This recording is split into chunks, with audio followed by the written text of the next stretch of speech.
नमस्कार शेतकरी मित्रांनो. ज्यावेळेस आपल्या आले पिकामध्ये ज्यावेळेस स्पॉटिंग येते शेतकरी मित्रांनो, त्यावेळेस पहिलं जे लक्षण असतं की जो आपला स्टंप आहे हा पूर्ण याचा कलर चेंज होऊन जातो. थोडा पोपटी कलर होऊन जातो शेतकरी मित्रांनो याचा, आणि पान हे एकदम सुरकटल्यासारखे होऊन जातात.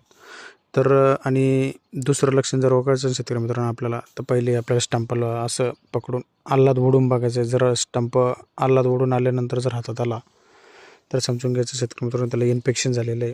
आणि तिसरी एक गोष्टी म्हणजे अजून एक त्याची ओळखायची शेतकरी मित्रांनो, हा स्टंप लाल झालेला आहे आणि याला बुरशी लागलेली आहे शेतकरी मित्रांनो. याच्यामध्ये स्टंपावरती बघू शकता तुम्ही किती बुरशी प्रमाण झालेलं आहे, आणि ह्या स्टंपाचा वास येतो शेतकरी मित्रांनो सडल्यासारखा.